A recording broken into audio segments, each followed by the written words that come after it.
All right. Thanks, everyone, for being here. Look forward to good conversation and discussion with you all this morning. Wanted to start by recognizing the life of Mr. Rooney and everything that he meant to the league. I think obviously a lot's been said over the last couple of years, but we'd be remiss if we didn't start out recognizing his contribution to the game, obviously to the Pittsburgh community, and the example he set for all of us around the NFL as leader of a football operation, but also just as a man. And wanted to just make sure that we started with that. So wish his family and the Steelers family the best in that sense. Secondly, just wanted to jump to how excited we are in the building. We're on the eve of a really momentous draft class for us in terms of positioning our team to return to winning here in Cleveland. We feel really good about the year of work. Andrew and his staff has done a tremendous job, a great opportunity to work with the coaches for a full year and get a full cycle in. And we're really pleased about how we're positioned. And so as we move forward over the next 10 days or so to get to draft night, it really is down to 8 now. We know that we will make a lot of headway in terms of building the roster that we need to build and returning Cleveland Browns to champions of the AFC North. Yeah. As Sashi mentioned, it's been great to have a full year under our belt, know each other a little bit more intimately, fully implement our scouting processes. Very pleased with all the hard work that our scouts have done over the past 14 months, with special mention to Bobby Vega, who's our director of college scouting and manages and oversees the process. These guys make a ton of personal sacrifices that's not usually seen by the public. They spend months away from their family, on the road, traveling to evaluate players and, more importantly, dig on who these prospects are, as people. When we embark upon evaluating this draft class, last spring, we really start with a scouting database that has roughly 8,000 prospects across all levels of college football. And to whittle that list down to the 175 players roughly that we deem as draftable in Browns fits takes a lot of hard work, energy, and sacrifice. So they've done a great job. Would also be remiss if I didn't talk about how the outstanding work that our coaching staff has done this entire spring, really from the Senior Bowl onward.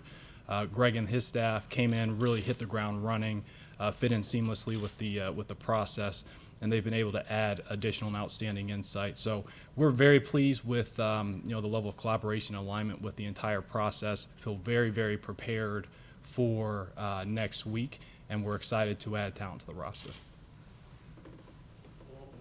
Hey, Sashi, excuse me, you guys are in a commanding position with that number one pick. Have you received any phone calls about it, or have you resigned yourself that you're going to use that pick?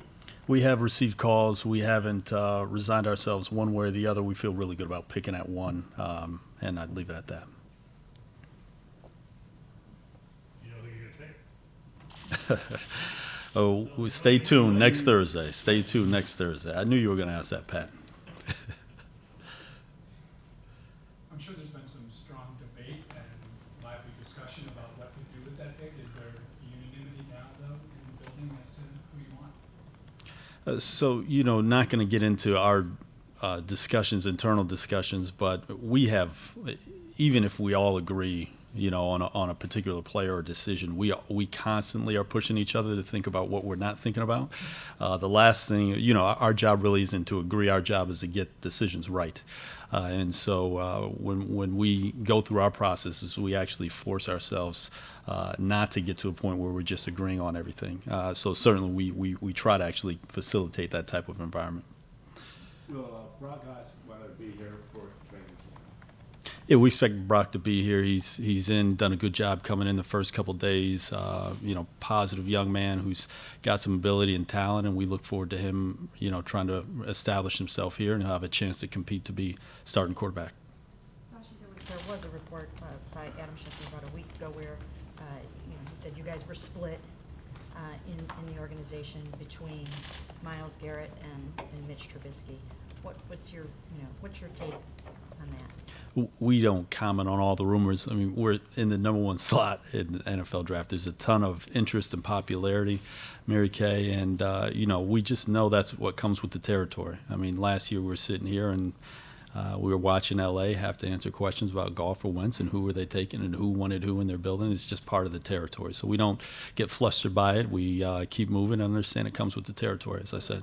So this notion of that there's sort of a divisive thing going on, is that erroneous? Yeah, that would be false, but I'm not going to comment on every rumor that's out there. It would take me, a lot of time to do it because every day there's a new rumor. So.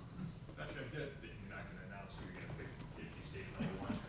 But after all this run to the draft, you say that you have made up your mind, and if you haven't, what could possibly change in the last 8 days you wouldn't know for the previous 6 months? Yeah, not much. You're right. We're really well prepared, as AB said.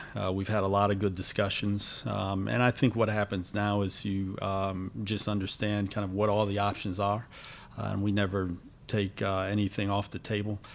So for us, it's just a matter of getting to draft night and seeing what new information, if anything comes up, or new opportunities may present themselves. Do you have the Patriots on speed Speed dial right now? Mary Kay does. But we do not. Andrew, what if you thought of Garrett? I'm not saying number one pick or whatever, but this is a player as a person, obviously, that What I would tell you, we're not going to comment on, extensively on players specifically. Miles obviously has had an outstanding career at Texas A&M. Very talented. Look, we do like the player, so I'm sorry, what was we do like the player. So Sashi, with the number 12 pick, how much of a handle do you have, or do you want to have for the draft on what you think is going to happen with the 11 picks before that? So guys you're thinking about, you have an idea of whether you think they'll be there at 12 or not. Yeah, we do a lot of work on that. We do quite a bit of scenario planning and start to dig. Really about now is when we dig and you can start to get some reliable information on who certain teams are after. And we would like to think every year that we go in knowing exactly what's going to happen, and every year we really don't. There's always a surprise somewhere in that top 10, whether it's someone trading up or just a team taking a player that you don't expect. But we do have a pretty good sense, and it's important because we want to plan for us as we move forward. We really try to plan for the total haul. So you don't want to look at any individual pick in isolation. Sashi, last year we saw you guys go from 2 to 8 to 15. So if you're considering trading down from 1 this year, could you foresee a similar fall down the board, or do you think you'd want to stay in the top 10? I mean, That would surprise me what would if we traded down that way this year. Are you looking to expand? You have 11 picks now. I know last year you were trying to gather as many as you could. Are you sticking with that philosophy this year, or have you reached a point where you're ready to move up and be aggressive to get players rather than looking down the road at acquiring picks? I would say, AB and I talk about this a lot. We talk about different, opportunities that present themselves, and, I'll let him comment on it. But I think, at the end of the day, we try to make the best decision for the Browns, period. What's going to position us as best as possible. There are a lot of good players in the draft, so there's times at which you may trade down. There may be times that you trade up, and most often you stay put. I think, and I talked about this before, in particular last year, we felt like we needed to add a lot of young talent to the roster, and so that really drove a lot of the decisions last year. We do think we're positioned obviously very different than we were coming out of 2015. So the need to continue acquiring high-value picks is probably less intense this year. It is less intense this year. I mean, I think we feel really good about having effectively kind of 2 draft classes through the first 2 rounds, and sitting at 65 as well. There'll be a lot of good Cleveland Brown players coming off the board on Thursday and Friday night. Sashi, could you just talk your philosophy on best available player or drafting for need, and also reaching for a guy depending on the position he plays, obviously the position we know we're talking about, versus taking him at where you have him slotted in value? Yeah, there's a lot to unpack there, Pat. AB, you want to take a crack at it? yeah, so Pat, I would tell you all that comes into consideration: overall talent, positional value, need on the current roster. Really just depends on the circumstance. Depends on where you're picking in the round, and what other opportunities may be available later in the draft, depending on how deep a particular position is. So really it just depends on the individual situation. I know that's probably not quite as satisfying of an answer as you had hoped for, but it is the truth. So you're not ruling out, we only take best available player? That's not, What I would tell you, we would make the decision that really moves the roster forward the best. So it depends on a number of different factors. Sashi, what did you guys learn about Miles Garrett at the times you spent with him? Bright young man, competitive. Learned a lot about. We spent a lot of time with him. Number one, so learned a lot about what makes him tick, what motivates him, how he spends his downtime, how he spends his time with his teammates. You can learn a lot. He's an enjoyable young man, very bright. I think whatever team gets him, particularly for us, we'd be proud to have him. Maybe one of the knocks on him from a playing standpoint was maybe this perception that he took plays off or kind of goes. Is that at all concern, or is that something that you guys did see? I would tell you that I think that sometimes those concerns are maybe a little bit overstated. The reality is, when in college football, the number of snaps that these defensive linemen have to play on a down-in, down-out basis is usually greater than that than when they're going to have to play at the professional level. Look, every prospect is going to have its weaknesses. There's no such thing as a perfect player. Miles has obviously had a very successful career at Texas A&M and been very productive. So. Safety in this draft. What I would tell you is that there are good good players across all positions in this draft. Speaking specifically to the secondary, it is probably one of the deeper classes in our view, and we think there will be a lot of quality players at that spot. Obviously, quarterback is thought it was the most valuable position, but there's also some things that edge rusher is a very close second. You guys kind of share that view as far as value of positions. Yeah, I mean, there's a lot of positions, a lot of different ways you can build a roster to be successful and become a championship club. I think you see that across the league. You do note that obviously the teams that have the great quarterbacks seem to perennially be in the playoffs and having a chance to win championships. But there's the scarcity as well, so you don't want to force it. At the same time, we certainly value that position, and edge is a place in terms of affecting the quarterback that can help defenses be much more successful. Sashi, I understand you're not going to go for a quarterback in the draft, but Trubisky's a local kid, and I'm sure people here will know. Well, you've had him and you talked to him. What did you think of him? Yeah, positive young man, bright, very competitive, brings a kind of lunchbox, blue-collar mentality to the position. We were impressed by him. When it comes to Trubisky, because he's from here, is there any extra conversation you need to have with him or internally about potential ramifications of that? No, I think, Mitch seems to be a pretty mature kid. All the quarterbacks were. Kaiser, Watson, I can't say Deshaun because I'm not sure which one I'm talking about, but Kaiser, Watson, Mahomes, Davis, who we had down at the Senior Bowl, all of them really mature young men, I think would handle themselves well, whether they were in their home environment or they were on the road.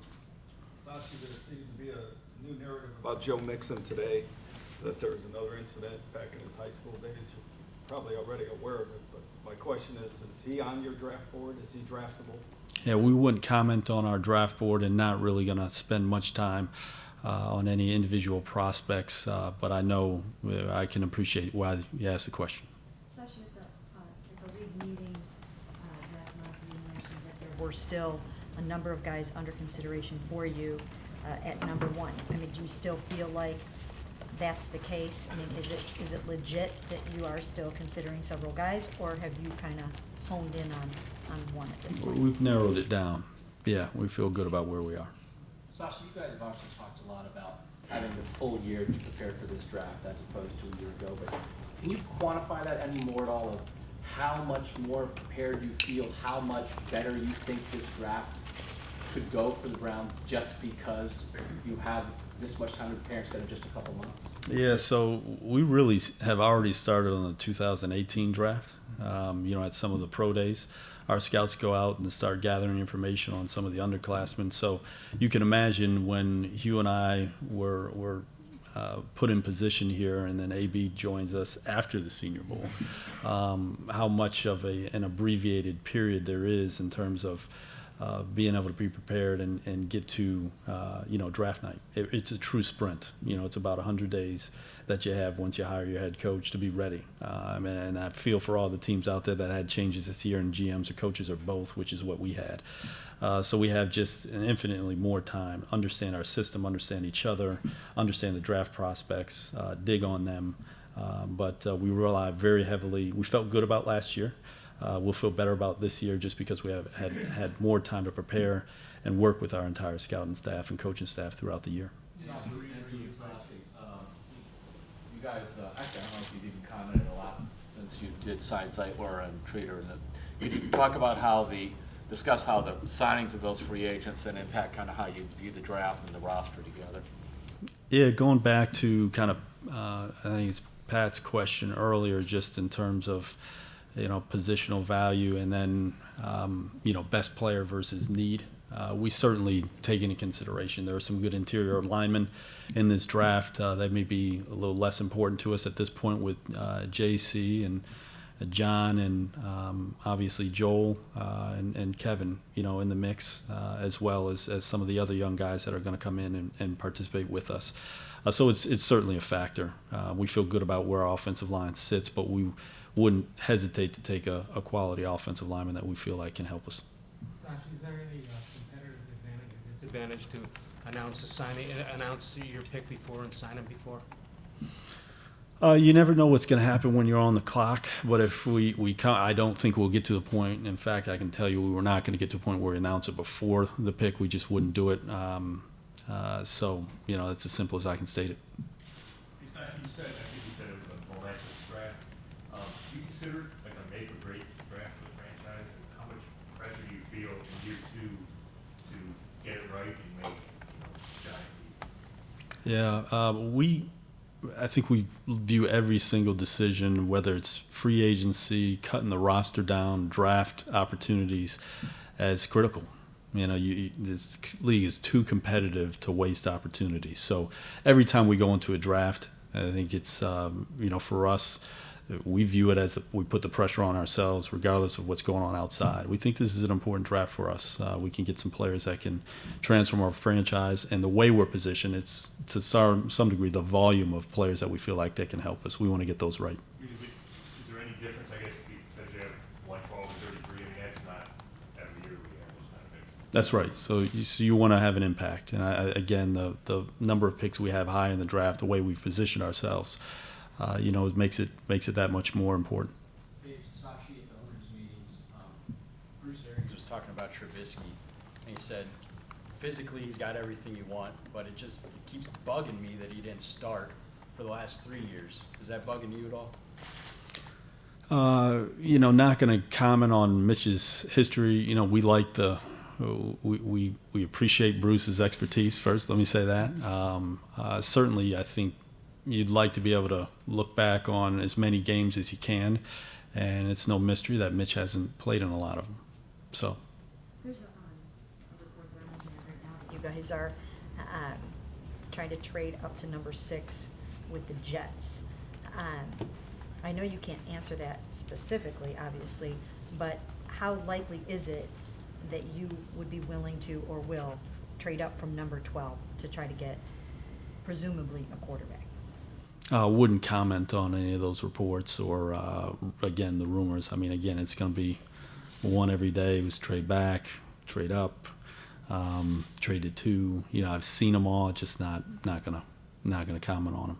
How hard is that? Because we saw you guys trade down twice in the first round last year. We know that gathering picks can be enticing.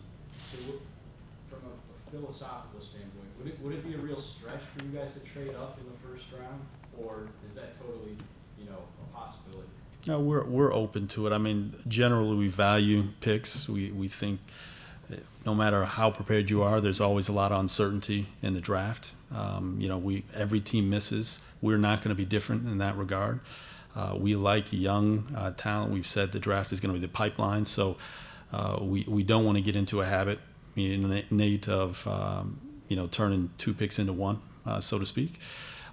We just don't think that's a good way to do business over time, and so we've studied this around the league, and it's just our inclination. But Does not mean that if there was a player there, we might not go take a shot. And we think we're positioned to be able to do that without impacting our draft too much. Andrew, how hard is it with so many of these quarterbacks and these college systems, the spread offenses and air raids and everything, to look at that and say, how's this guy going to play in the NFL? And in fact, I'm trying to think of any of the big guys, anybody in a pro system that's you looked at? So in terms of evaluating, college quarterbacks who come from, let's say, an air raid or spread system, the physical components, the arm talent, the accuracy, the mobility, that's actually still relatively easy to judge.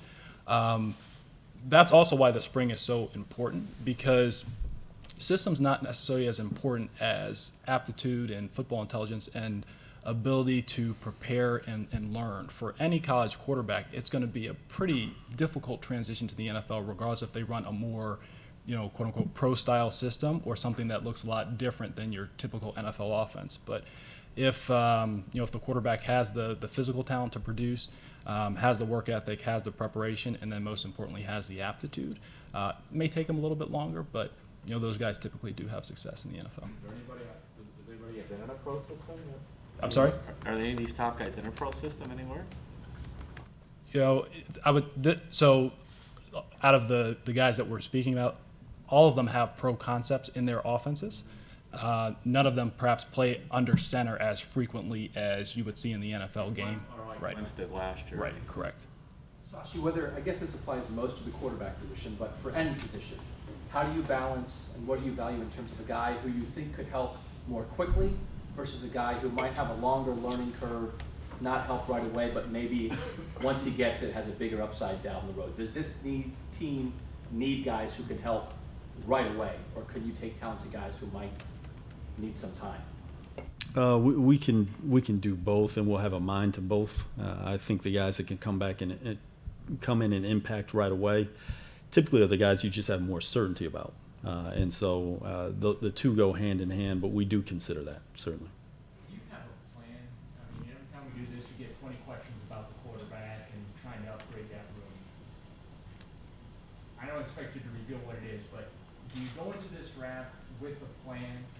And if so, how confident are you that you're going to be able to pull off what you ultimately want to do with that position? Yeah, we do go into each draft with a plan. We prepare a lot. We run ourselves through different scenarios. We try to figure out how we can optimize the 3 days, particularly the first two, where you can predict a little bit more. Once you get into day 3, it's tougher. But we do go in with a plan. That said, a lot of is outside your hands. What players will be available, what trade partners might be willing. But you do what you can to try to at least align yourself and position yourself so that you can execute on that and come out in a way, where the organization is going to feel like we did the best we possibly could to maximize day 1 and day 2 of the draft. Is it fair to say with the scheme change on defense and no defensive players added in free agency, this could be a heavy defensive draft for you? I wouldn't say that one way or the other. We know we've got a ways to go to build this roster to be a championship roster, and so we'll take the best players available. When you say the decision of what to do with the number 1 pick, is it easy or hard? I think it becomes easy because you're not dealing with so many guys. There's no certainty, and you have a long time. That can also make it hard, Tony, in its own way. But no, we feel good about where we're going to be and who we're going to pick there. Was Hugh Jackson any more involved in the quarterback search this year than he was last year? Only from the sense of time. In that sense, we're all involved. But Hugh's a guy we lean on tremendously because of his expertise. It's his system. He understands what he needs there in terms of evaluating our quarterbacks and facilitating a discussion about who would be a fit for us. Because quarterback is such a unique position, is there just naturally more discussion, argument about the guys and how you're going to rank them eventually? I would say probably not too different from the other spots on the roster. I mean, look, there are only so few people who walk the earth who can play quarterback position in the NFL. So that makes it difficult in terms of projecting a number of college players to have success in the NFL system. But there's rigorous debate for all position groups, you know, as you go through the draft process, and that's no different than the quarterback, for the quarterback. What about, like, I could see, and I could be wrong about this, but I could see, like, corners, you guys have a bunch of corners who are like these 4 guys. But a quarterback, is it naturally just more spread out as opposed to if 3 guys are there, 12, we like all of them, and we'd be happy with all of them? I wouldn't say that that's necessarily the case, no. Sashi, how much have you guys studied successful drafts that teams around the league have had in the past? And how realistic is it for one draft to really turn around the fortunes of a team? We're not trying to take some, approach where it's this draft or bust. I think for us it's going to be, and I talked about this when we took over, I think my job is to make sure that our organization makes a series of good decisions. And I think when you do that over time with a good plan and strategy and alignment amongst your staffs, you're going to be good in this league. And I think we've seen that in our division. The teams that we play against have all been together a long time and have their systems very ripe. That's where we're heading towards. And so this is going to be a draft that moves us forward a lot because we effectively have a double draft through the first couple rounds, and we're also picking high. But that said, we also understand we're going to have to develop the players that come in. As we move forward, we will have a draft class next year that will also contribute heavily towards our success long term. And we need to continue stacking successful drafts on top of each other for us to get where we need to go. Two years in a row, last year was the number 2 pick, this year the number 1 pick. Are you confident that this time next year when we're talking to you, it's not going to be about a top 5 pick again? Yeah, I'll have a few more gray hairs, and I have a number that I didn't have last year when I was sitting with you. But yeah, we do think our roster will move in the right direction. It's been an exciting offseason, both in free agency and then now as we head into the draft, the number of players and the amount of talent we'll be able to add to the roster.